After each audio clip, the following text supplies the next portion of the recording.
जय जगन्नाथ साଙ୍ଗମାନେ ଆଜି ହେଉଛି ପବିତ୍ର କାର୍ତ୍ତିକ ପୂର୍ଣ୍ଣିମା। ଆଉ କାର୍ତ୍ତିକ ପୂର୍ଣ୍ଣିମାରେ ଡଙ୍ଗା ଭସା ହୁଏ। ତ କୁହନ୍ତି କଦଳୀପତ୍ର ଡଙ୍ଗା ଭସେଇଲେ ଧର୍ମ ହେବ। ତ ଆମେ ବି କଦଳୀପତ୍ର ଡଙ୍ଗା ନେଇଛୁ। ତ ଡଙ୍ଗା ସବୁ ପ୍ରିପେୟାର ହେଇଯାଇଛି। ତ ଚାଲନ୍ତୁ ପୂଜା କରିନେବା ଡଙ୍ଗାର। ସାଙ୍ଗମାନେ ଚାଲ ଡଙ୍ଗା ଭସେଇବା। ତ ଦୀପାବଳିରେ ଆମର କିଛି ବାଣ ରହିଯାଇଥିଲା, ଯେଉଁଟାକି ଆମେ ତ କାର୍ତ୍ତିକ ପୂର୍ଣ୍ଣିମାରେ ଡଙ୍ଗା ଭସେଇବା ପାଇଁ ଫୁଟେଇବା ପାଇଁ ରଖିଦେଇଛୁ। ଚାଲ ବାଣ ଫୁଟେଇବା, ଡଙ୍ଗା ଭସେଇବା।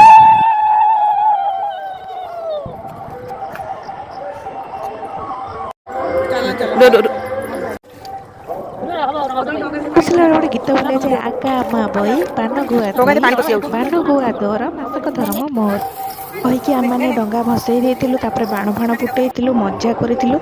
ଗାଁରେ ଆଜି ଥିଲା ଅଷ୍ଟପ୍ରହରୀ ବଢ଼ୁଥିଲା। ତ କାର୍ତ୍ତିକ ମାସରେ ପ୍ରାୟ ସବୁ ଗାଁରେ ଅଷ୍ଟପ୍ରହରୀ ହୁଏ। ତ ଆମ ଗାଁରେ ବି ଥିଲା। ତ ଡଙ୍ଗା ଭସେଇ ଆମେ ଠାକୁର ଦର୍ଶନ କରିବା ପାଇଁ ଯାଇଥିଲୁ।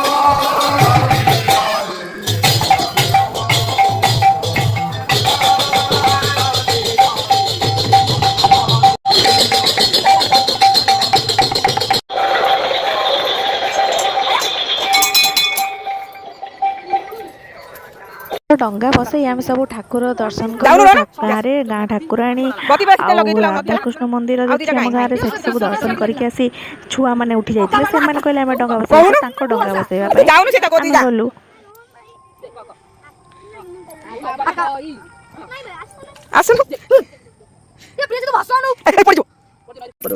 ଆମ କ୍ୟୁଟ୍ ତ୍ରିଶୁ ଆସିଗଲା ଡଙ୍ଗା ଭସେଇବା ପାଇଁ। ଚାଲ ଚାଲ। ତ୍ରିଶୂଳ ଡଙ୍ଗା ଗଲାରେ, ତ୍ରିଶୂଳ ଡଙ୍ଗା ଗଲାରେ। ତ ଏବେ ଅଷ୍ଟପ୍ରହରୀ ବଢ଼ିବା ଟାଇମ୍ ହେଇଗଲାଣି। ଠାକୁର ଆସିଛନ୍ତି ଆମ ଗାଁକୁ ଭୋଗ ଖାଇବାକୁ।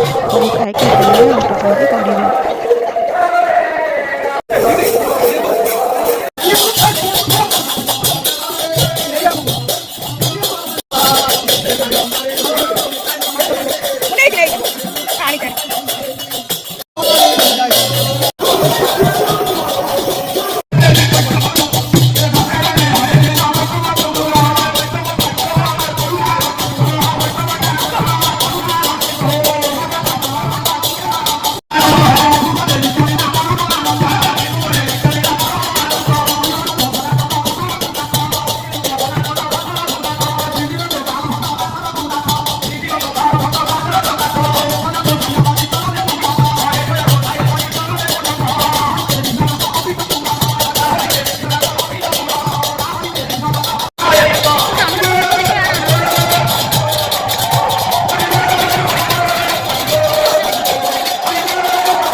ସାଙ୍ଗମାନେ ଆମେ କାର୍ତ୍ତିକ ପୂର୍ଣ୍ଣିମା ଏତେ ବଢ଼ିଆ ସେ ପାଳନ କଲୁ।